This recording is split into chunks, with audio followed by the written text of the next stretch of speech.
Good evening, everyone. I hope I'm audible. And welcome to the 11th webinar organized by Pallavan Learning Systems in collaboration with Center for Escalation of Peace and Ritinjali. Before we delve into today's webinar, I would like to say a few words about the three organizations involved in putting together this webinar. Pallavan Learning Systems, or PLS, is an organization involved in education research organization that primarily focuses on concepts of learning, how to learn, and believes in promoting learning in all its various facets and diverse forms. One of the main objectives of Pallavan Learning Systems is to conduct research and organize seminars and conferences such as this webinar. And we do this for the creation and dissemination of new knowledge so that what we do at PLS remains current and relevant to rapidly changing times. PLS has conducted many webinars in the past, and they have dealt with topical issues such as the future of learning, nurturing our learners in the times of COVID-19, developing a thriving community approach to promote learning, the irrelevance of formal education, do degrees matter, and the previous one, which was the unseen revolution, technology, education, and life. If you're interested in any one of these webinar topics and would like to learn more, please do reach out to us and we would be delighted to share the details reports on them. The Center for Escalation of Peace, or CEP, seeks to create platforms and establish programs that lead to free exchange of ideas across borders. With a distinct focus on empowering young minds, CEP takes the view that peace does not refer to merely absence of war. Peace cannot be taken for granted or merely sustained. Instead, peace needs to be escalated through various strategies and platforms. CEP's dialogues and activities revolve around three pillars of calmness, namely youth and education, trade and sustainable development, and the third one, society and culture.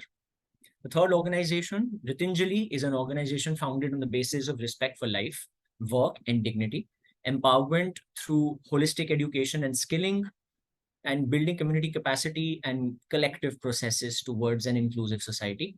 Since 1995, Ritinjali has worked with marginalized groups such as slum dwellers, jail inmates, poverty-stricken individuals, victims of war and natural disasters through educational and development-related endeavors.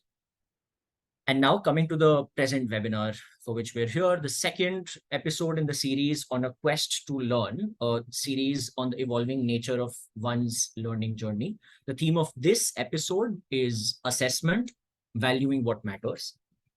In this webinar, we look at the evolving nature of assessment and gauge its effectiveness in helping people develop into persons of substance.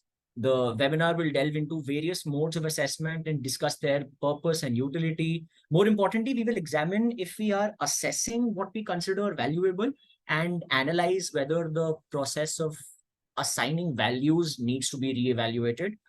We will further delve into questions like how could assessment systems be made more comprehensive and not limited to certain areas or disciplines? What are the criteria that need to be included? How can we ensure assessment becomes a lifelong endeavor to help us become persons of substance? An important thing to note for the people attending, if you have any questions for the panel, please share them in the chat box feature and we will try to get them answered during the Q&A session by the end of the webinar. General comments and observations are also welcome. I start off by introducing, and I'm pleased to introduce the moderator of our webinar, Tshering Nidup. Tshering Nidup works at Druk Gyalpo's Institute in Bhutan as the program lead for transitioning program of the Bhutan Baccalaureate and also looks after DJI's engagement with the Ministry of Education and Skill Development. He was the cerebral coordinator at the Royal Academy for 2017 to 2021. He is also a life science teacher at the Royal Academy. And I'm glad you're a part of this, Tshering, and over to you. Thanks, Poojan. And I want to welcome all the participants to this webinar. As Poojan shared, this is the second in the series of the webinars on the theme, the quest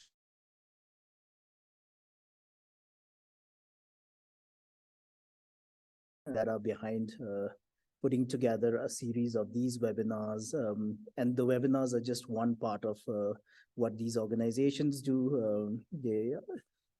The main driving points behind all these organizations are learning, education, and helping the growth of an individual from a young child to a young adult, emerging adult to adulthood, and what Poojan shared on this continuous journey of learning and assessment in some ways plays a very important role. So in this particular webinar, we will be exploring assessment, but through the lens of valuing what matters and to talk about what matters and what assessment is and how assessment impacts learning and all kinds of things. I have three very interesting panelists with me who will be engaging in discussions with me regarding assessment and how assessment and the whole world of assessment and education and growth can be looked at. But before I introduce the three panelists, just getting into the assessment itself, the whole way of assessment, the landscape of assessment has been transforming over a period of time. But I think post-COVID and the rapid emergence of technology and artificial intelligence, as well as people's understanding of how we learn and how we grow, and the whole aspect of what do we value in our learning has actually changed the way we see assessment. And interestingly, there's a whole group move towards holistic growth, a focus on bringing in more focus on holistic growth rather than just academics or subjects and doing well in standardized exams, but also focus on skills, which is primarily driven also by the labor market and the shifts in the labor market, as well as the admission processes in the universities. And some examples that we can see over the last couple of years is universities and colleges in the US and Europe and many other parts of the world are becoming agnostic to standardized examinations. And in many parts of the world, they're introducing, education systems are introducing things called learner passports instead of just standardized exam results. And also learning credentials. In India, a closer look at India, there is a whole shift in terms of the new education, the national education policy that has come up. And also in Bhutan, a lot of the colleges are now creating their own entry processes into colleges and not just considering the importance of standardized examinations alone. So these shifts are also looking at coming from a sense of where assessment is moving, what do we value as important.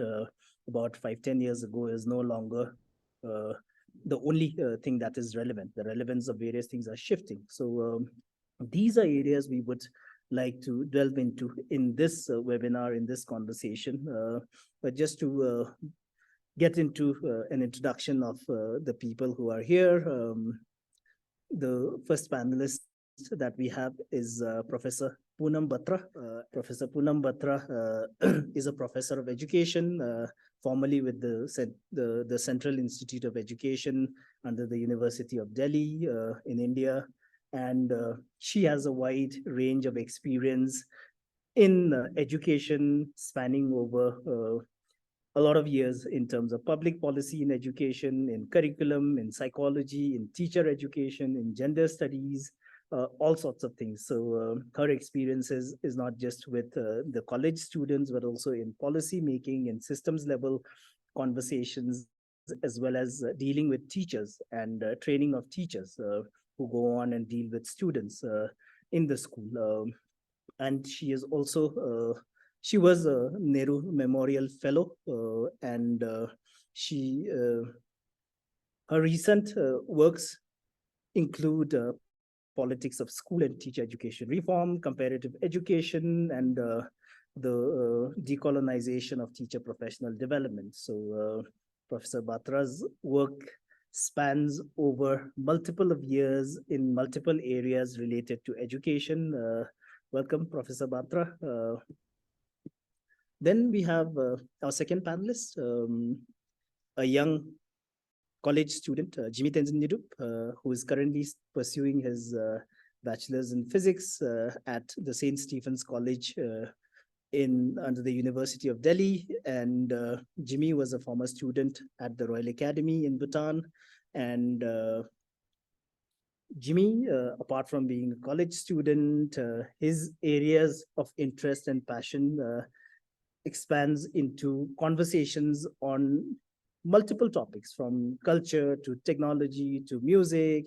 And he also explores music and literature when in his free time. So Jimmy comes with an interesting areas of passion, but also someone who's just finished his high school and transitioned into college. The third panelist that we have with us today is Sanjukta Mukherjee, who is currently working as the head of deputy head of secondary school at the Shiv Nadar School in Noida. And Ms. Mukherjee comes with over 22 years of experience as a school teacher, working in different schools such as the Sanskriti School, Shiv Nadar School, and RN Podar schools. And these opportunities gave her the opportunities to engage with not just the students, but also adults and teachers and in curriculum. So we have people who come from very interesting backgrounds today with us. And to start the conversation, taking off from what Poojan said was going to be the theme around which the conversation is centered on assessment, but more particularly valuing what matters. So the first conversation that I wanted to start with is get a perspective from each one of you on actually what really matters when we talk about assessment. What is it that you value in your personal life, in your professional life? What and why do you really think something that is of value to you when you think about assessment? May I start with getting a perspective from Professor Batra? Sure. Thank you. Thank you very much for a very kind introduction and for this opportunity. I think it's a very critical area of engagement for me as an educator, as a teacher educator, as somebody who has passion for children, and as a parent. I would say that the foremost thing for me in assessment would be the child. Really the child, the fact that we really need to design systems of assessment that bring that full potential.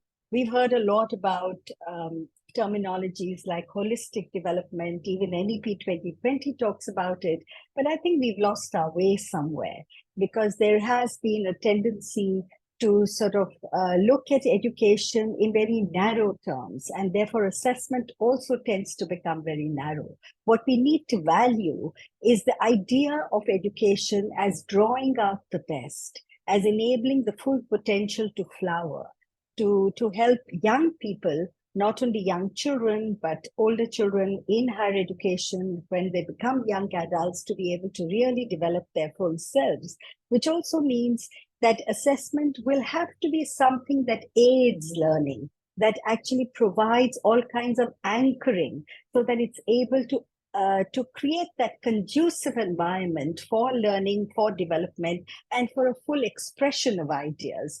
So to my mind, even though we do see some kind of a transformation taking place over the years, from a system of assessment that was more child-centered to one that becomes more centered in terms of rankings, in terms of, global competitiveness, I also see a continuity in this kind of an assessment, the continuity with what is called the psychometric tradition. So what we value for assessment is certainly not a standardized psychometric way of measuring what children learn and know, but in terms of how they become. I mean, it reminds me of a very interesting story of a young child who was asked, what would you like to become when you grow old? Old meaning young, but, a full-grown adult. And the child thinks very hard and says, I want to be a good human being. Now, can we have an education system that enables this child and an assessment system that enables the child to fulfill that dream to become a good human being? So to my mind, what we need to value is not we currently value, and we need to therefore imagine assessment in very many more diverse ways. Thank you, Professor Batra. Interesting inputs from you, especially the good human being aspect, talking of which, let's hear from Jimmy, what he thinks is something that we should value when we are talking about assessment. Thank you so much, Mr. Singh. I have, as Mr. Singh introduced us very kindly, I have had the pleasure of being a student at the Royal Academy for the past 6 years. And most of my understanding of assessment and the kind of things we value really stems from the kind of experiences that I've had. The understanding of assessment that I have right now is mostly influenced by the things that I've learned while I was a student at the Royal Academy. So when it comes to assessment, when I talk about assessment, I usually, to an individual level, it's about knowing yourself better. It's about, as a student, as a learner, and as someone who's really interested in musical literature in general, and so many niches that I have, assessment seems like a process in which you can try to know where you are, try to know where you have been and where you can be in the future. And usually my ideas of assessment comes from the fact that you realize the kind of strengths that you have, the kind of weaknesses that you possess, and how you can improve on those weaknesses and how you can enhance those strengths that you have. And I like to believe that my generation of people right now, the kind of students that I grew up with, the friends that I've had so far, are in the precipice of this transformation that is taking place right now. And being in this unique position right now, I can see the transition happening, and I can see what the differences is happening right now. Usually when as a student, as an elementary student, my assessment understanding came from the fact that I did test in my elementary grade. I did some maths test, I scored some marks, and then the assessment was just that, it was over.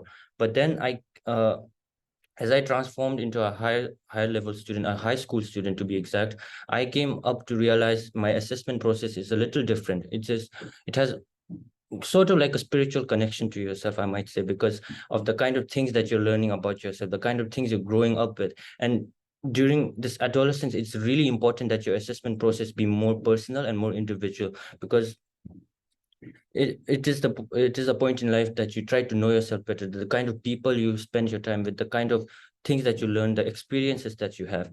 And this is what I see my assessment process at the moment. It may change, my definition may change, but right now it's that's it right for now. Yeah. Thank you, Jimmy. Taking up from what Jimmy said, his whole growing process from a child to an adolescence and then transitioning into college, someone who has a lot of experience dealing with thousands of students who passed through this whole passage is Sanjukta. And what do you think is something that we should value when we talk about assessment? Thank you for having me here firstly. And Jimmy, the only thing which I would like to add to your definition of assessment is just a process of understanding where the child is now and what is the best route that can take the child to where he or she wants to go. I think for us, assessment cannot be anything more than that and should not be anything less than that, because it is very important for all of us to understand that every child desires to reach a certain goal. And one child asked me, do I have to be really good at what I love doing? Is it not possible that I love doing something? I may not be great at it, but can you still get me there? And that line, I think, has defined how is it that we help the children. For me, assessment basically is never a point. A grade is not an assessment. An assessment is looking at the whole journey, making mistakes, going back to see what are the steps we could have taken, we can redo, we can do better to ensure that the child Even if the child wants to review the goals, we revise that and we take them there. So for me, assessment is much more than just an academic process. Assessment is helping the child be the best version of what he or she would like to be and ensuring that they get there. Academics is a part of the process. Arts comes into the picture, physical education comes into the picture. And by the end of it, we have a holistic learning program which is geared to try and identify what are the little tweaks needed to help each child become what they would like to be. And I think for me, that is what assessment is all about. A process that constantly and constantly and constantly needs to be relooked at for every child in our care. Interesting. So what I picked from what all three of you shared is when you looked at assessing what we value for all three of you, learning seems to be something that is of value. And also when you're talking about learning, there is an aspect of catering to every individual and looking at every individual and their growth in that particular journey.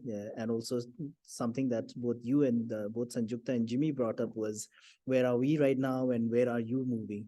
How far have you moved? And that I think is a phrase that we quite often use, which is called raising your bar. So how are you raising your bar? But when we're talking about it in the current systems, in many, many systems across the world, when you're talking about the learning of in education and learning and growth, there seems to be a lot of focus on the external eye. Who's looking at it? Whether it's a teacher looking at it, whether it's a parent looking at it, whether it's somebody, an examination system looking at it. While you're talking about valuing growth, but there's a lot of focus on external eyes looking at somebody from outside. So in this process, I want to go back to Sanjukta, because you have your whole experience of working with children and over a lot of years. How do you see the role of the learner, or whether it's a student or a teacher growing up into this process? How do you see in the last couple of years, through your experiences in various schools that you've worked with, how have the role of the learner changed in this entire growth process? If what we value is learning, what has the role of the learner been, and how has it changed? The learners are not only more empowered, but there is an awareness, and it's, many a times it's not that they have a fixed goal, but what is the direction they want to move in. And the system has also started providing them with a lot more alternatives in terms of how do I reach there.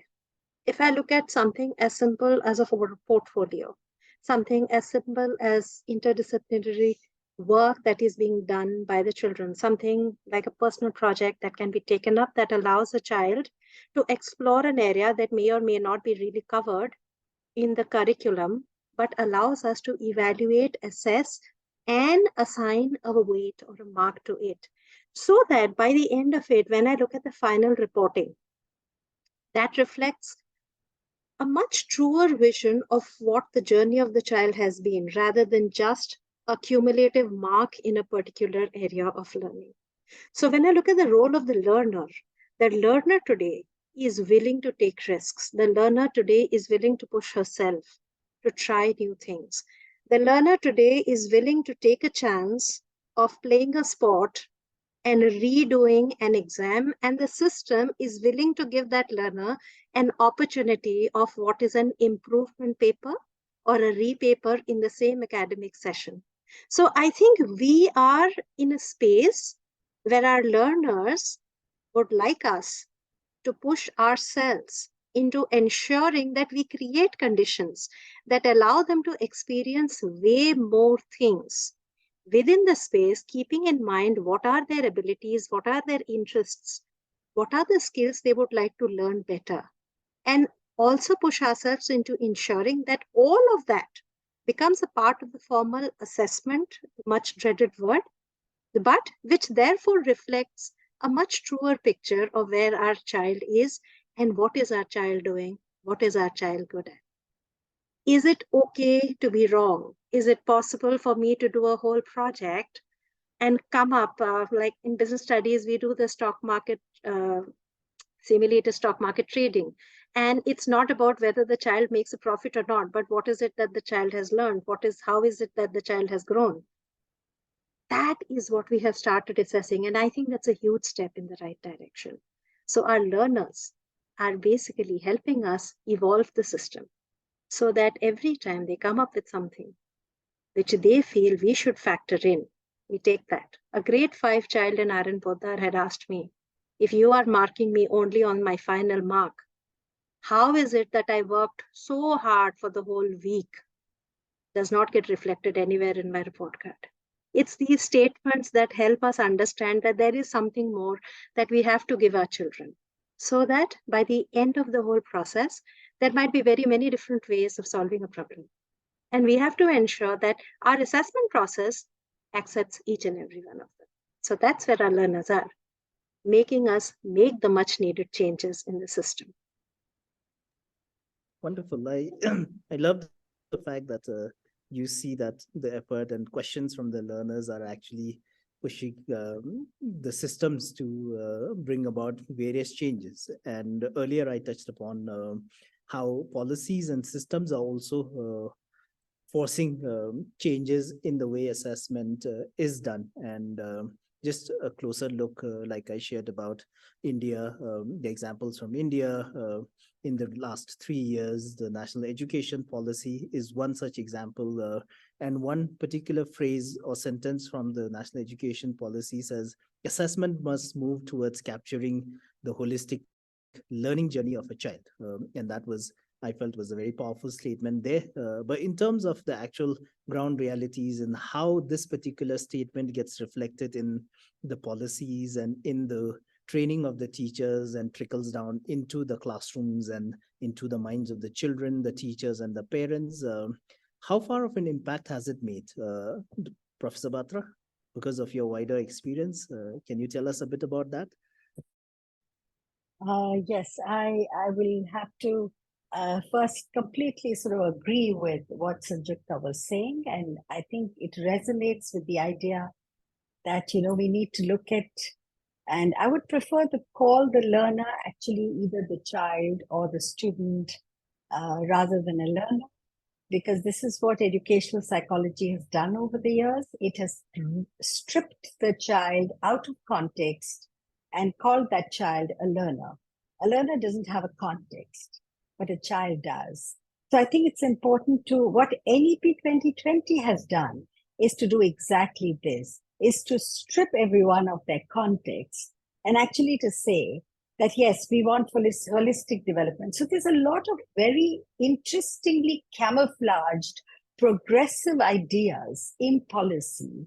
But when you look at the policy carefully, that's when you realize that it's moving towards a very centralized system of assessment. We have something called the National Testing Agency. We have something called high stakes testing. We have testing which has been literally, shoved down the throat of teachers. Every state has been told to test and assess their children.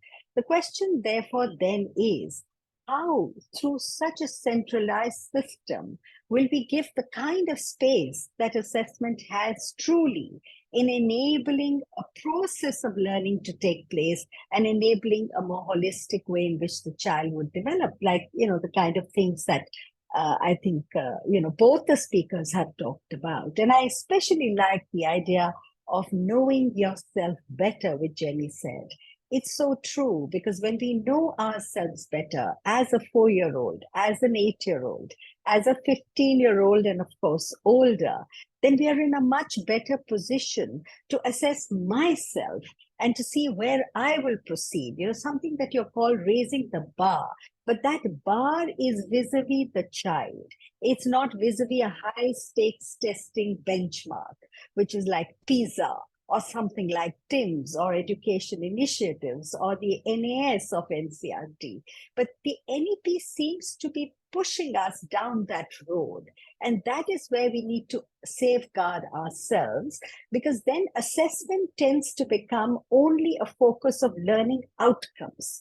But as teachers, we know that our focus is about learning experiences. providing learning experiences to children. And assessment is a part of that learning experience. And another little critical note on the RTE, for example, because what the RTE tends to do is it's converted right to education into right to learning. They've included learning outcomes inside the RTE Act, which is really odd, because I was very happy, in fact, Tshering, when you mentioned both learning and education, because learning does not equal to education. Learning can be something smaller scale, something specific, but education is developing this whole person. As I always tell my students, we are developing people. We are not just developing historians and chemists and physicists and geographers, but we are developing people. And I think if we look at it in terms of policy, there's a lot of work we need to do as educators to push policy to recognize the importance of making assessment for learning rather than assessment to evaluate and to show us better than somebody else, some other country, some other school. And I think that's where we need to focus our energies on.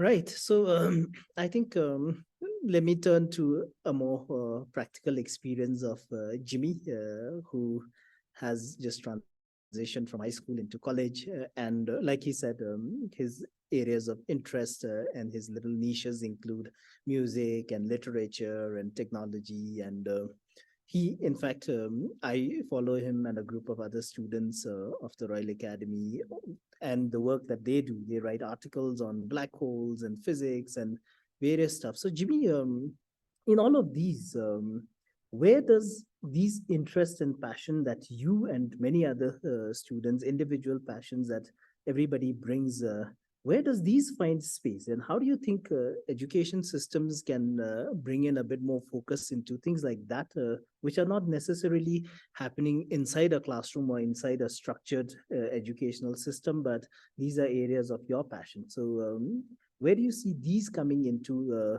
being valued as something that's part of your assessment, leading up to what gets reported about you? So thank you so much for the questions, Love. And if I may, I really have to add on to what Ma'am Sanjukta has said already about how the role of the learner, the role of a child that is being played here.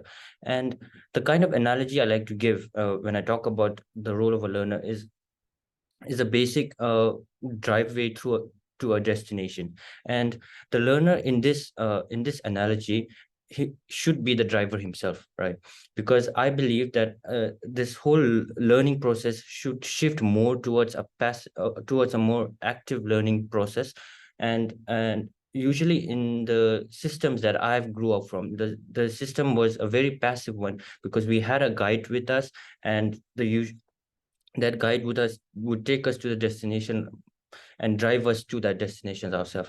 I believe that as a learner ourselves now, we should be the one driving this car, and we should be going there to the destination ourselves. Of course, we'll have some people on the way with us in the car, but those people are here to support you. The support network you have along the way is very important when it comes to reaching the destinations. And yes, you'll find ditches along the road, you'll fall, the tires may burst off, but it is important that you strive your way through that destination, through that struggles out here, and learn your way out of it. And usually this transition that took place recently for me has been from my high school times to the college eras, which I like to call.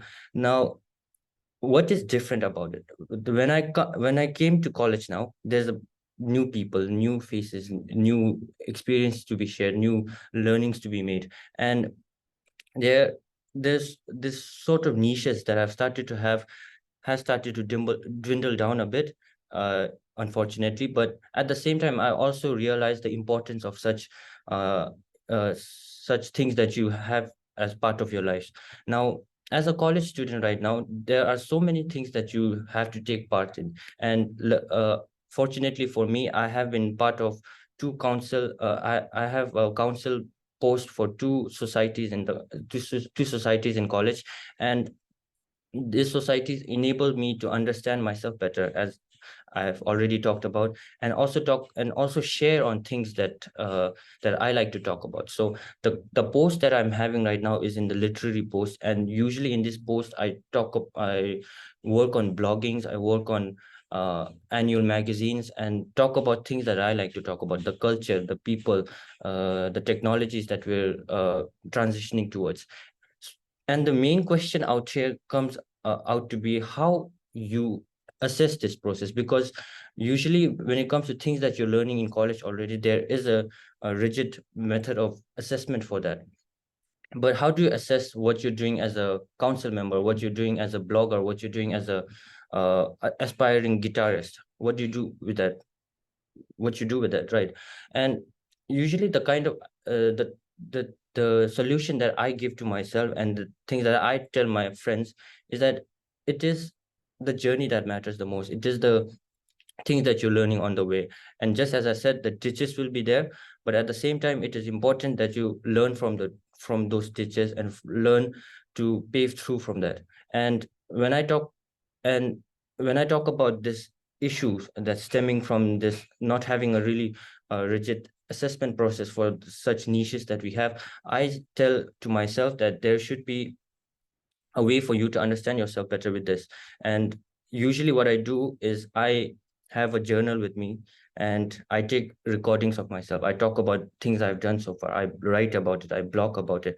And the expression of this medium really helps me to understand myself better. And it enables me to see where I've come from and see where I've reached so far.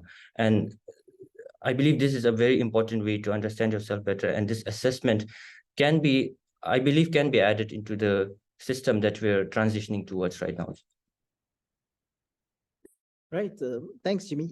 So taking off from what Jimmy said about his own ways of keeping track of how he's moving forward, how he's growing, and similarly, there'd be various people that he also mentioned about in terms of like an aspiring guitarist or a blogger who's also on this journey, and he placed that vis-a-vis a standardized system that exists, whether it's in school or whether it's in college.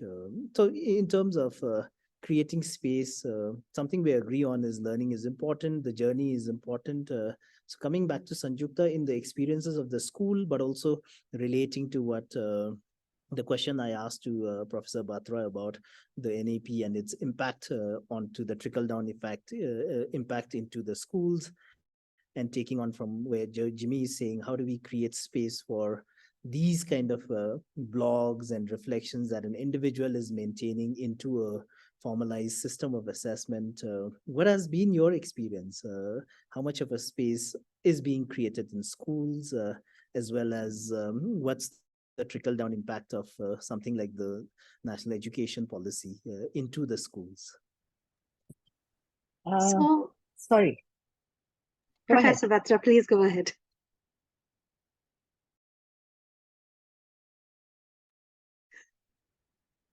So if I look at what Jimmy said right now, you see, for me, assessment has two components. First, one is the assessment process itself. And the second part, which I think is very critical, is also the reporting of the assessment. And when I look at reporting of the assessment, especially because though as of now, it's not mandatory to have your self-reflection and peer reflection in senior secondary years, we have started incorporating that. And the anecdotal records and the reflections which go into it becomes a slightly bulky reporting.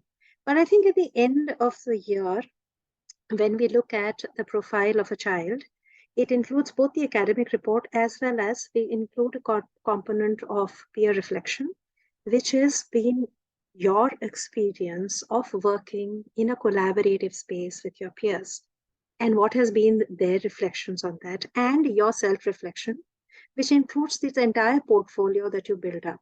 It includes everything that you have been a part of, everything which you have learned, and more importantly, you have reflected on. And somewhere what we have also learned in the assessment process is that this is real life. Real life, you don't have compartments where you do an exam and you do something and then you move ahead.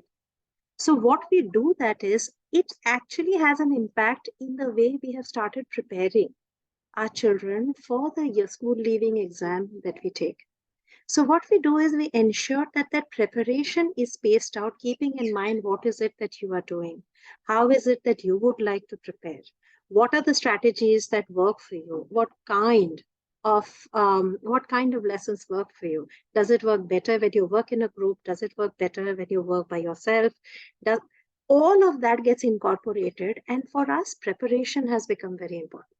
And we have started incorporating what we know of you as a person in helping us put together the individual plan that helps you start preparing for exams. That cannot be possible if we don't know you better. So how I will say we are incorporating it right now in school is making the whole process centered around what has been your experiences, and also using our learning from there to ensure that the school leaving exam that you take at the end of the year, the preparation for that is created keeping in mind what have you been doing, what works for you, and what doesn't work for you at all, if that helps. Professor Batra, over to you. No, that's fine. I probably misunderstood. I thought the question was addressed to me, but that's fine. Please go ahead. The moderator has call the shots.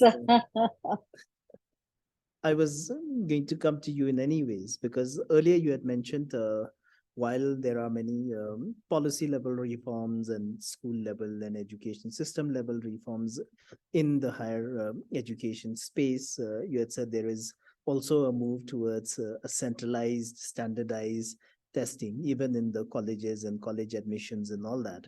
But in terms of what Jimmy is saying and what Sanjukta is also saying, and earlier I had also mentioned there are many education systems, mostly school systems, that are also now focusing more on things like portraits. Out here in the Bhutan Baccalaureate, we bring in something called a portrait, which is a learner's journey, trying to capture various facets of a learner's growth. And then I shared examples of what some parts of the world call learner profiles or learner passports. And Sanjukta shared about how they're building portfolios and profiles. So in terms of your experience with the higher education system, particularly in India and probably in the region, what is your take on that? Are higher education systems ready to accept something like the learner profile or a portfolio of a learner which encompasses a lot more than just a standardized testing score? Because you've also said there's a move towards standardizing things in the higher education space as well. Yes, actually, I would say that the policy is certainly, moving towards that direction to make everything centralized.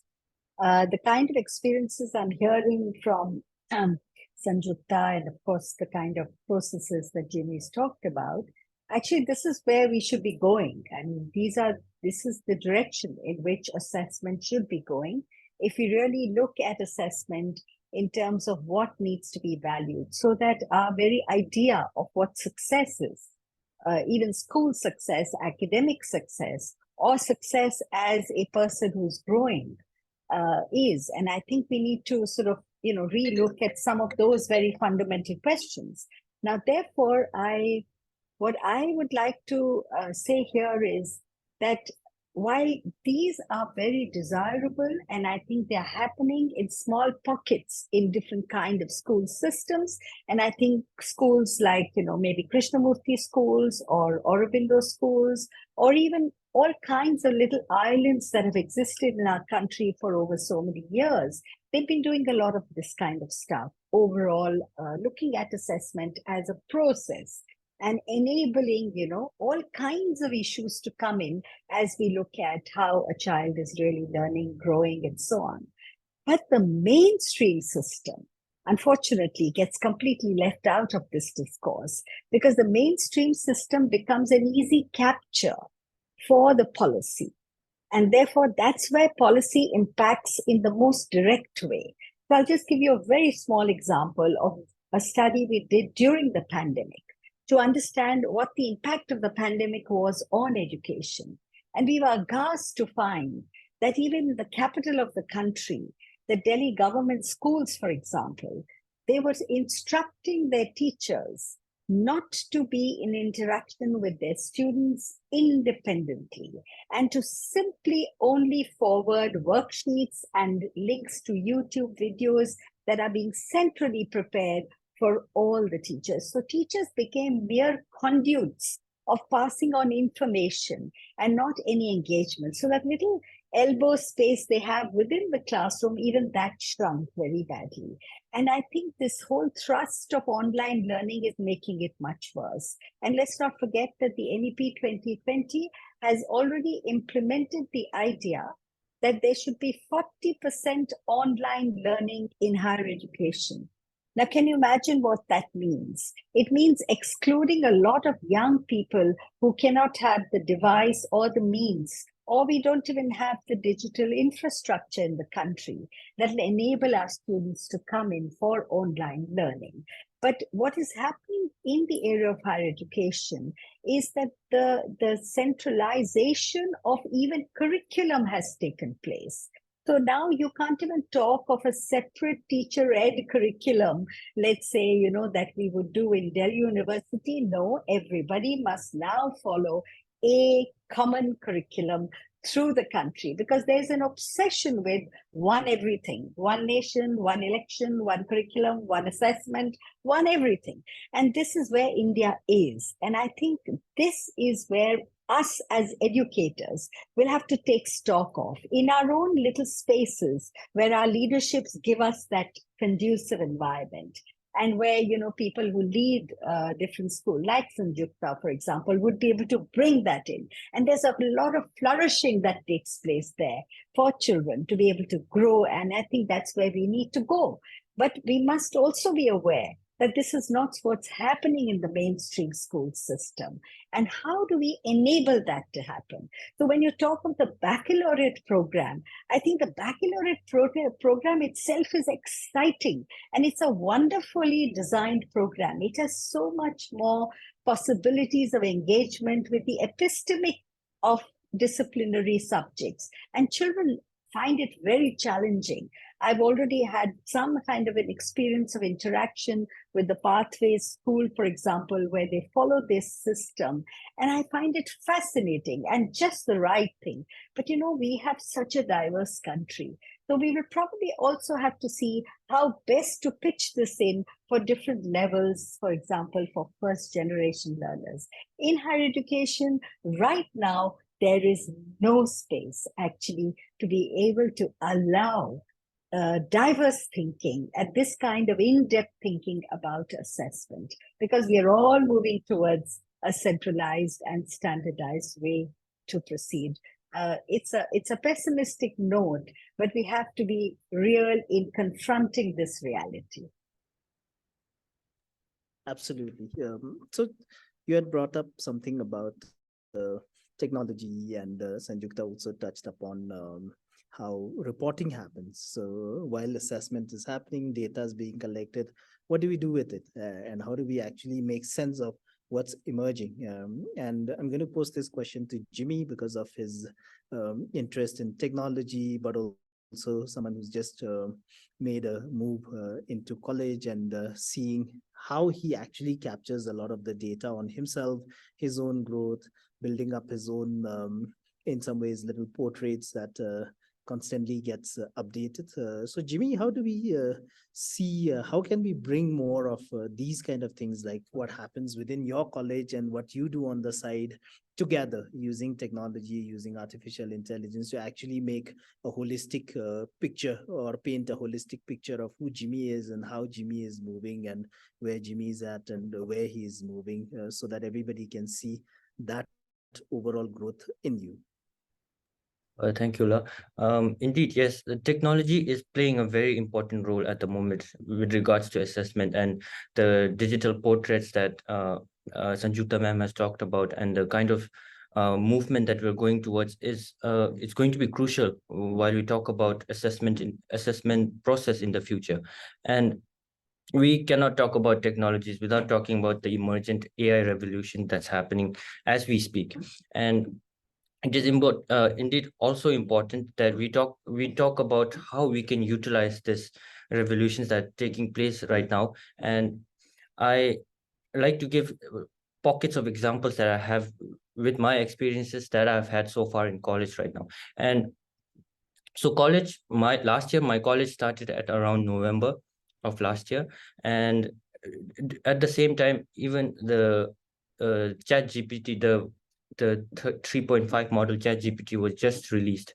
And what I noticed was most of the students that I've seen so far, most of the students, when they were writing about reports, when they were being asked about doing a report about a question, they just go there, they write a prompt, and then it will generate an answer for you easy like that. It's wonderful, but at the same time, it's very dangerous. It's threatening, I believe. I must say that I have also been, I don't know, the culprit or the victim of this situation right now because of the reports that I've done so far. But at the same time, I must also talk about the things that I'm using it for as well. So let's say if I have a routine that I want to make of my study plans that I want to make, then what I do is then I generate a prompt in ChatGPT and ask it to make a calendar for me, the things that plan out the things for me, and it does that for me easily. And that those plans that have been made, I can plug it into a Google spreadsheet, and then I have a good calendar for the year. But the problem is you have to be at the center of all of this. If you're not at the center of all of this, and if AI is doing all the job for you, then the this the dystopian future that we talk about is just it's just happening right now. So it is very important that when you're doing this, as I was saying, you have to be active with regards to all of this. And I believe that small little things can be happening right now, even though the process of centralization, as Professor Batra was talking about, is happening. We can also talk about this optimistic situations that are happening in the classes right now as well. I will cite an example of one of the recent classes that I've had in my first semester, and the task was one of my professors was asking us to use ChatGPT. Now, usually when you do ChatGPT, it just generates a report for you, and you have to just sit there while it's doing this whole task. But I've seen that the kind of questions that you need to ask to ChatGPT, the kind of questions that you will ask to ChatGPT, and the responses that you can get with that can be crucial in your learning method. Because my professor asked, when he said, when you his assignment for us was that you go to ChatGPT, you talk about the recent things you learned about in mechanics. So I was doing mechanics in my first semester, and he told me to talk about something there, to just have a discussion with ChatGPT. So that's what I did. I went there, I started talking about mechanics and my understanding of mechanics, and before I knew it, me and fellow chat, we were already discussing about special relativity, where energy is multiplying with speed and mass, all those niches, and we had to generate a report on that. Now, obviously, I didn't want ChatGPT to write that himself, the kind of discussion we had, so I wrote it myself this time, and I talked about the little things that we can do about. ChatGPT can either be your servant, but at the same time, it can also be your friend. And that's what I learned from it. You can learn from it, and you can improve on yourself better. There's so many things that's happening with AI right now that has a very optimistic lens towards it. And I believe that as long as we keep ourselves here, as long as we're active about it, we know what we're doing with AI, then the future is bright. Great. I think what Jimmy said about technology, emerging artificial intelligence, but also in the middle of all of it is the human touch. And while we discuss a lot about assessment and reporting, a certain section of humans are in some ways we don't find space for them, which is parents. So while we say in the capturing of the data, we want the parents involved, we want you involved with us, we want you to do a whole bunch of things. But actually, when you report the progress of a child, all you get is a sheet of paper with marks, and you don't have any say into all of this. Maybe you might get an opportunity to meet a teacher and discuss the progress of a child. So along these lines, what roles do parents play and how is that evolving? Because of Sanjukta's experience with dealing with a whole bunch of parents, I'll pose that question to you as well. What we figured out was that they can be our biggest allies in the process. So while we meet them at the beginning of the year and through the year, we keep asking for inputs. And again, technology makes it really simple. So all I need is a Google form, and parents are very happy to use it too. So it gives me very relevant inputs about what's working, what's not working. The second experiment that we tried very hard, and it's worked very well, is give the parents an idea about what our children are doing in school. And we did that because, I think my generation and the parents, therefore, we still worry about the marks that the children score. So we have been asked multiple times as to why do they have to play? Why do they have to do music? Why do they have to do theater? What is it that it's in for? So, we have the parent partnership office that works very close with parents as well as the school.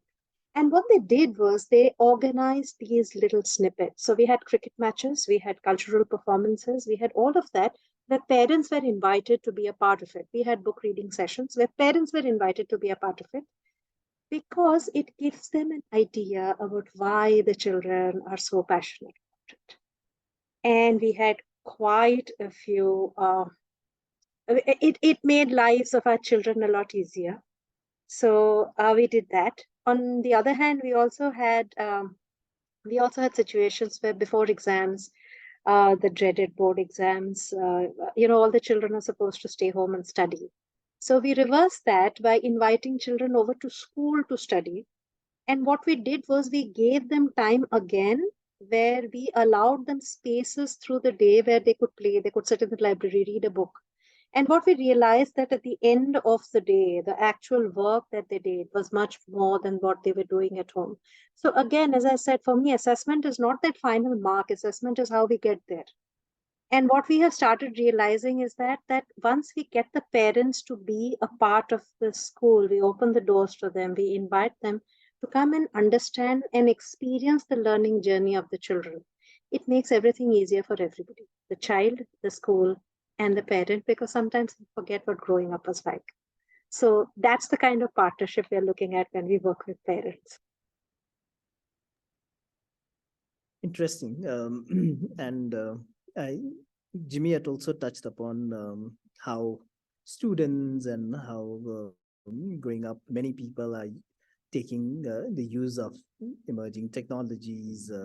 But in that whole process, Professor Batra, how much do you think our teachers are prepared to actually look into these aspects? And one aspect is when ChatGPT came out, the immediate reaction of many education systems was, let's ban it, because there's no way of us being able to control it. Suddenly people realize it's not going to happen because it's here to stay, it's going to change the way we do things. So suddenly slowly everybody allowed it to happen. But in the middle of all of these, how prepared are our teachers to take on all these aspects? One is the policies that are coming out. How much of the understanding do the teachers have on the policies? And with these emerging technologies, how prepared are the teachers to actually use these technologies and see if a child has used these technologies in their own assessment of what the children are doing? Yes, that's a great question. I would say that considering India's teacher education system, like the program of B.Ed, which was 1 year until 2015, when we actually were able to make it a 2-year program, you shouldn't be surprised to know that it was a program of 1 year that was stuck for 100 years in the colonial frame. So teacher education programs, teacher preparation has always been frozen in time. And there's a huge lag between how teachers are prepared and what children are capable of, and what these technologies are doing, because technology is moving at an absolutely breakneck speed. And it's true. And I think ChatGPT, there's so much potential, certainly. And I am absolutely for technology in terms of supporting learning. But that human touch is something that the technology cannot, substitute. I think our teachers are lagging behind a lot. And therefore, probably what we need to do is to bring technology to the teachers, really, for their professional development, for their in-service growth. I think that's where we need to use technology and enable the teacher to feel as confident as a young child who just simply jumps into the water and learns how to swim. I mean, adults are just too scared to pick up something new, innovative. And in one sense, it's also because our education systems have instilled that fear in us. We are no longer young children who really do things fearlessly. So it's a bit of a comment on our education system also. But yes, I think teachers do need to abreast themselves to also engage with young children. My feeling is not only are teachers unprepared for technology, I think they're unprepared for the kind of social life these children are leading. I mean, they're really far behind. Children are so far ahead in the way they're thinking, in the way they're looking at themselves, they're looking at society. And I think our teachers need to understand that. And therefore, that has to become part of teacher professional development as well as teacher preparation programs. Thank you. So I think we'll turn our attention to a question that we got in chat from one of our participants, Mr. Wongpo, and his question is: learners represent an example of unity in diversity. This entails individualized and personalized assessment so that every learner has the opportunity to display one's abilities. However, I assume that teachers' ability to read learners is critical so that learners are ushered safely through their journey of learning. In this context, what are some of the strategic roles teachers should practice? So this is an open question. Any one of you can choose to respond. I think Professor Batra touched upon it a bit, but I would like to get inputs from all three of you on what are your takes on that.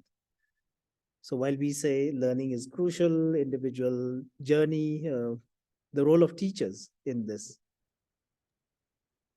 I think the role of teachers and the role of peers, because the role of teacher, rather than when we were in school, it was all about, because that was the basic source of all kind of information that we had. However, that is not there anymore. In fact, as of today, I sincerely believe that my students are more well-informed than me in nearly every sphere because they know how to find the information. So I think when I'm looking at the role of the teacher here, the teacher becomes a facilitator, and the teacher's role has now slowly changed to helping the children navigate the learning journey. As I said, what is the best way to work? In fact, to an extent that now we have started involving our children in the learning process itself. We have a very interesting program where we have a group of children in our middle years who are first generation learners. And we have been trying to understand what is the best way in which we can help them. And what we realized was that a lot of our older children, they have the maturity to mentor them. So it took us a while to get the right match. And it's something where once a week now, these children, we've given them a space, we've given them a time where they work together. But that relationship, the guide and the mentoring that we see happening in that space, the young ones really look up to the older ones. We had the cyclic tests happening right now. And after every test, they would go look for their mentor and tell bhaiya or didi, ye kiya humne, isme sahi tha, this is what we got right, this is where we stuck, next class you have to teach me this. So, trying to identify what is the process that will work best.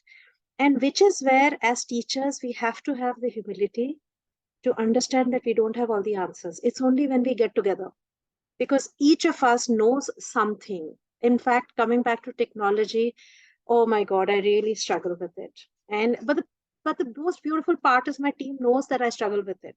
So now they figure out how to help me learn it better. And they're very clear that we will not do it for you. We will teach you how to do it.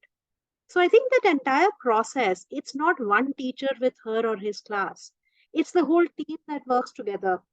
I know for us in our math department, they actually divide topics. If somebody is very good with the topic, that person takes that topic to another class, which he or she might not be teaching.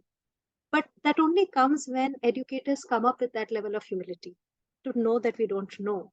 And we need together to sit down and figure out. And this is where our children really help us, because they tell us what is working, what is not working, what can we do better.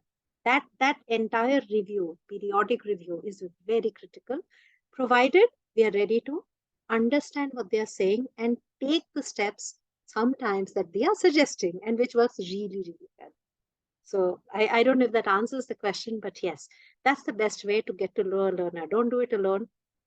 Together, we can figure it Yeah, thank you, Sanjukta. As much as we like to talk about our educators having humility in their process, I also believe that the kind of work the teachers are doing, they call themselves teachers, but they're doing things that are not just inclusive as the teaching process. They're doing more than just teaching, and I believe the need for a person who's going to be there just not to be a teacher for yourselves, but also be a facilitator and invigilator for yourself, and to be a guide to this whole process, to spark the innocent ideas that you have and mature it enough in a way that you're able to understand it in the future, is very important.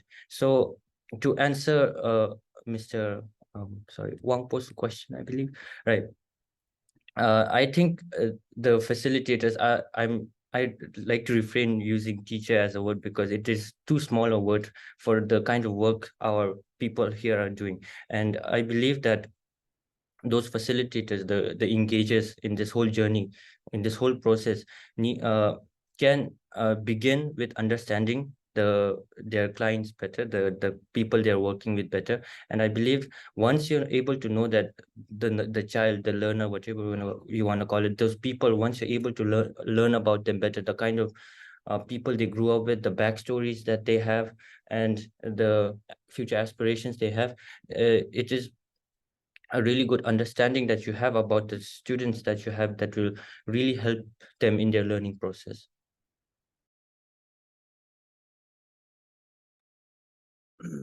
Absolutely. So what came across is in both Jimmy and Sanjukta's responses, what came across was a shared journey, a shared learning journey. So coming to assessment, Professor Batra, do you think there would be a time, would we reach a time where this learning journey, while we appreciate and accept that learning is mutual, teachers or adults can learn from young adults that they're dealing with, and young adults, so that the role of a teacher and a student is interchangeable?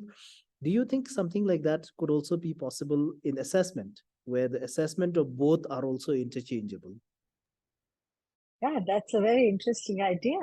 I think, frankly, if education has to play its full potential role in terms of helping young people develop themselves, then the teacher will have to be a co-constructor of knowledge.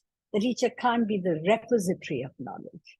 And I think that's where children also learn how to learn, because then they engage and co-construct ideas, together. And in that, the assessment will therefore have to become also a co-constructive process. For example, I have followed this in my higher education space, where not only do I use peer assessment, where I ask students to assess each other, we develop a basis and a criteria, and then they give those ratings or whatever it is, but they also do self-assessment. And then they can also tell us as teachers, what they think of teachers. And my idea, therefore, is that it has to be a creation of a democratic space of learning. If we create that democratic space, the teacher and the taught don't get pitted against each other. They become co-learners, and they're sort of, walking that journey together. And some people will call it utopian, Some people will say it's idealistic, but I think it is possible. It may not be possible to see it happening in every space of learning, but it is something that we can demonstrate. And I think some schools are doing this kind of stuff. But the idea is, how do we take it to others, and how do we enable so-called a scaling up, which again, we have to do by way of a decentralized process where we enable the context to become part of that journey. Like Jimmy said, the children's context, the higher education learners' contexts are very important in how I design those learning experiences and assessment for them. But for that, we also need institutional cultures that enable us to do that. So if a college principal is not really with you on these thoughts, we're going to have trouble. So we'll be just individual teachers struggling. And I always feel teachers are struggling alone a lot of the time. We need to develop communities of teachers who can exchange these views and feel good about the fact that I've tried a new idea and how we can take that forward. Yeah, I absolutely agree with the idea of community of teachers. Unfortunately, I think what was encouraging in the early years of COVID, where everybody started sharing resources. When COVID started, everybody was like, oh, here are free resources, we're sharing them. But now everybody's gone back to restraining from sharing their resources again. We've gone back to what we were in education from the pre-COVID years. So the whole aspect of creating a whole culture and a community of teachers and learners who are talking about these things and sharing about their own practices is something that I think is also very, very important. So before we close our webinar, I don't think we have any further questions from the participants in this sense, but maybe another question to Jimmy in his own growing journey and the whole process of growing up. He talked about the portraits and he talked about his own passion and how he uses technology and keeping all these areas together. Just if you could share a bit about how your own growth journey. You tried to capture your own growth journey. You talked about backstories to building roadmaps to keeping track of yourselves and how that impacted your transition from school to college.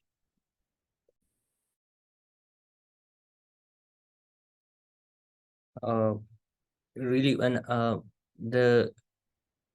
we talk about assessments in this regard, I usually tend to incline towards my own understanding, what I believe is about myself. And so far during this learning journeys, I went through the centralized idea of assessments. I went through the assessments, the kind of assessment processes that we have had at the Royal Academy and in the Bhutan Baccalaureate. And at the same time, right now, I'm going through a process, the assessment process that are mandated by Delhi University. But at the same time, I also must talk about the assessment process that I'm doing with myself. And it is usually the questions that I ask for myself.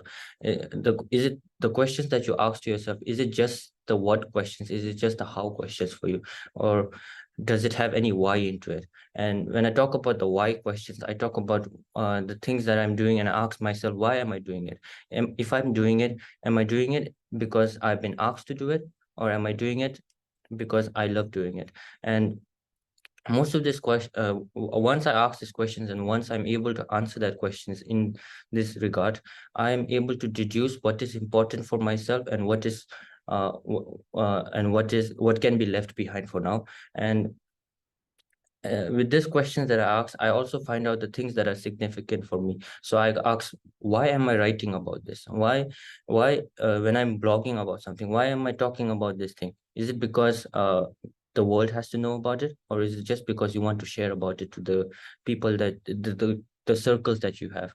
So I say that once you understand the why questions in yourself, the kind of why that you ask to yourself, this process really helps you. And this why assessment that you make to yourself is not only happening, not it can be implemented in the things that you do in classes as well, the things that you do as a council member, the things that you do as a professor, as a teacher, and as a learner.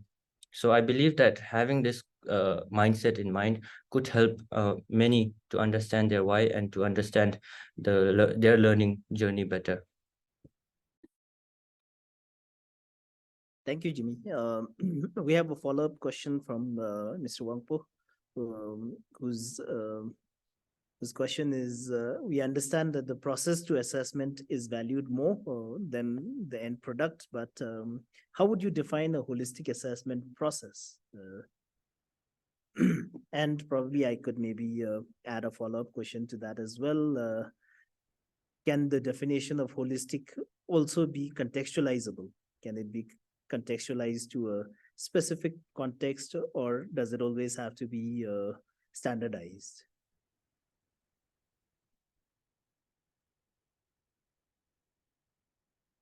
Would you like me to say something? Yes, please. Yes, I think that's an important question. It's holistic development. I mean, one has to also unpackage that term, because it's become so used and abused that it's lost its original meaning, I would say. So what we mean by holistic development, perhaps we're also trying to understand things like, child's or an adult's other faculties, not just the academic, mental faculties, language faculties, but the ability to cooperate, the capacity to initiate, the capacity to relate with each other, all those soft areas which we tend to sort of keep aside. And of course, we've, in a sense, the modern education system has been a bit of a victim of Descartes' duality, reason and passion. I mean, the two can't meet. But I think when we are talking of assessment today, we've all talked with some passion, and we've all talked with the idea that education is really a passionate kind of a process, because there's so much to learn, and there's so much. And I think what we've understood also is that it's an exchange process. It's not something that is a one-way communication, which tends to happen when it's all ritualized. So context, I think, also becomes very critical, not only in designing learning experiences, but in designing assessments. So I'll just give you one small example, which I think the NIOS system tried to do, but I'm not sure how well they do it. But that famous odd one out kind of an item, which is in all your competitive examinations, and we love to give it to our students, multi-choice kind of questions. So which is the odd one out? So out of the 4, 3 are not correct, and only 1 is correct. So shall we turn it around and ask which is the correct one? Which is the odd one out by way of being incorrect? So the 3 are correct and 1 is incorrect. So identify the incorrect one. Now that makes the whole assessment process into an education process. It ceases to be just evaluative, because I think that is where context becomes important. But even in primary schools, I've noticed some of the best schools tend to be very sadistic about the way they design questions, even for primary school children. Trying to say, how will we catch them? How will we catch these kids when they can't do it? But I think it should be about, how do we aid children how to find the right answers, or how to be able to get there? So holistic development is about assessment, which is also a learning framework. I would say it probably like that. Yeah. Sanjukta, what do you think? I completely agree with Professor Batra, because you're right when you say that there are times where the focus goes on, all right. I mean, of course, there should be some questions where we should be able to understand who has understood this topic best. But sometimes I find myself questioning, what do I mean by who has understood it best? Is it somebody who has actually been able to apply it? Or is it somebody who can give me the best logical explanation written down for it? Because when you're applying and you come up with something and you may not be able to put down all the steps, but you've given me a working model, how is that any lesser than somebody who's given me a perfect answer in the textbook? So therefore, when I say holistic assessment, what I would like to believe it is where it tells me about the child's capacity. It tells me I'm very fond of what has gone well, but what are the areas where there is potential, where we can do, and also how do I get there? I think that's very important. Then Professor Batra spoke about soft skills. I think those are the skills for the future. As of today, we have to understand, because sometimes when I look at the journey of my children, I try and understand what worked for a child and what did not work. And the answer is always soft skills. It is always that. And somehow we have to figure out a way in which my report card, my assessment card, talks about what is my perception of me and how does the world see me. I think both of them are equally important. And that has to go in the report card. The well-being team, we have had children where after COVID, from getting a panic attack to at every exam, this child really did very well. How is that? Does my assessment report card show that somewhere, the journey of the child? I'm not saying put factual thing, but what has been the growth? How do I reflect that growth of the child in the assessment report card? For me, that's a holistic report card. It has to give a full picture, word picture of the child. For primary years, they draw beautiful portraits. It's amazing when you see it can just be a picture of a child where I was, where I am now. I mean, remember there was this thing about this child getting on a fence. I mean, that's something. What is the child's perception of the growth? That growth has to come into that report. And I think for me, that's a holistic report card. Because when the child goes back to it, should be able to see the whole journey, not just those numbers. Numbers are important, but not that. I mean, they are, but there's a lot more than that. Jimmy, would you like to add anything on the holistic assessments? Yeah, really, when I talk about holistic, as Professor Batra mentioned, the term holistic holistic idea, holistic has become overly used to the point that it has become cliche in this whole education scenario right now. And honestly, I don't even understand what holistic means properly, because my belief in holistic growth or holistic development comes from the 5 areas of development that I grew up with in the 6 years that I've spent at the Royal Academy.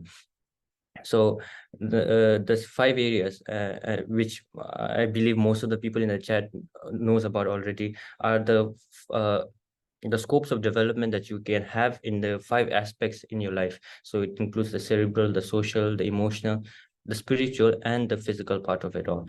So I believe when it comes to the growth for holistic ideas, the holistic process in this assessment situation, I believe we can have the input from the people that you grew up with. I tell people that when it comes to the process, you will not remember the things that you have done. You will remember the things that you remember what you felt when you did that.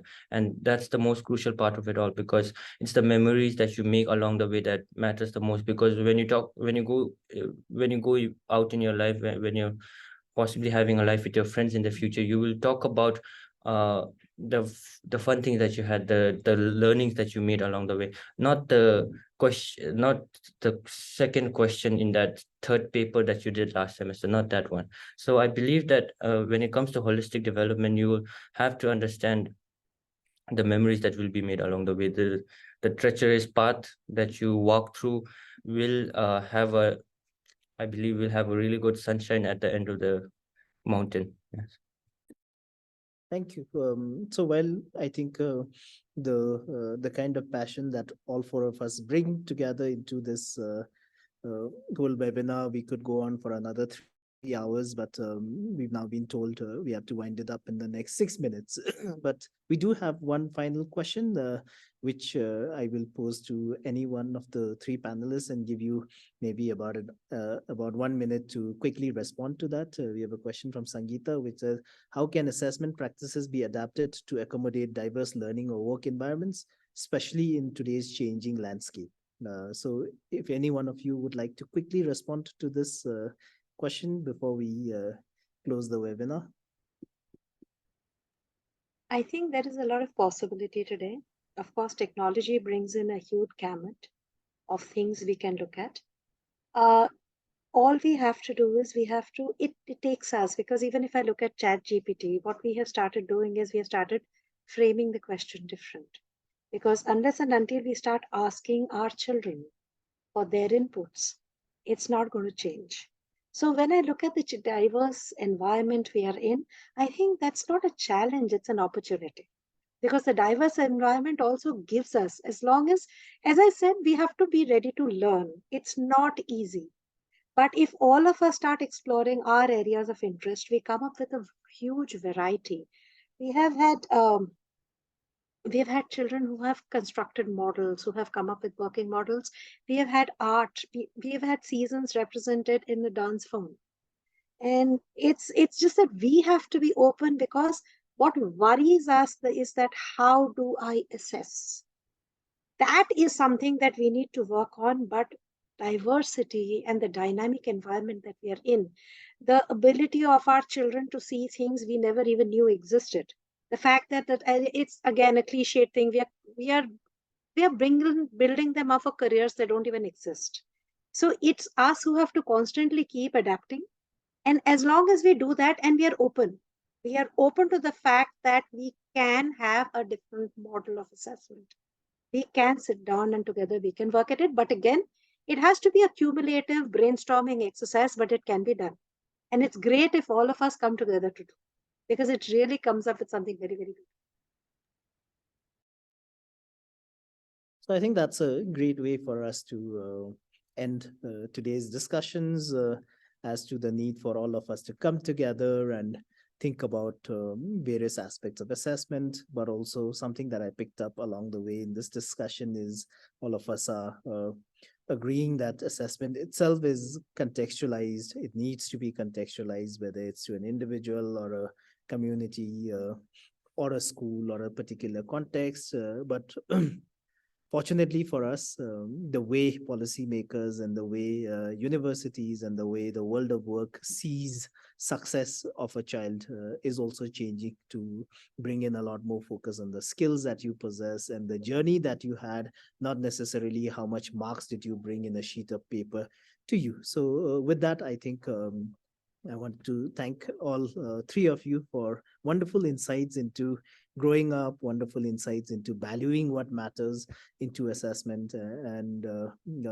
Unfortunately, we will have to now wind up this webinar. But I wanted to thank the Pallavan Learning Systems, Center for Escalation of Peace, and Ritinjali also for putting together a whole series of discussions, webinars, resources for educators and for people like us who are passionate about education and assessment to learn from, and bringing together all of us time to time to enrich our own ideas, understanding of things. So with that, thank you very much to all the participants as well for joining us. Back to you, Poojan. Thank you. Thank you so much. I think I'm speaking on everyone's behalf when I say that this webinar has really been an enriching experience for all of us. And for me personally, it has been more of a reminder of how powerful assessment is. And it's lovely to always come across these discussions where even at PLS, when we are working through engagements with educators and educational institutes, we have these discussions where we're discussing about enabling the learners and enabling the teachers to be able to work with assessments, and how we are not just looking at focusing on content, but moving towards skills and the processes and what we call watermarks that we entail as an individual. It's also interesting how we just had to steer into the conversation of technology it just tells us how important it has become to address it and accept that this is the way around and we have to work through it, and use it as an effective tool that we can use for our assessments. I am so glad that we all talked about valuing the journey and understanding that valuing the journey is a part of assessment that we don't really keep till the life of a learner at school or in college, but we incorporate at something at life much beyond college and something that we use to understand ourselves better. And I think that's the crux of what we discussed today, that assessment is not just something that we relate to school, and it's not just something that we are relating to higher education or college. It's something that we look at to understand ourselves better and to enjoy the journey while we are at it. So even if the ideas seem very utopic, they seem very dreamy, I think it's important to first dream of them to start working towards them. And I think that's where we are. I would really like to thank the team members at PLS and CEP and Ritinjali, who have been organizing the webinar and ensuring that the entire process was seamless. You'll find the links in the chat to connect with us and know more about us. I would really like to thank the moderator, Tshering. Thank you so much for doing this. The panelists for illuminating the discussion and giving your valuable and enthusiastic insights. And finally, thank you to the audience members for listening in, posing questions, engaging so very well in the chat box. And it was a brilliant discussion happening parallelly in the chat box that was lovely to look at. And it added a lot of depth to our discussion. And once again, thank you for attending and participating, and hope you have learned as much as we have. Thank you so much.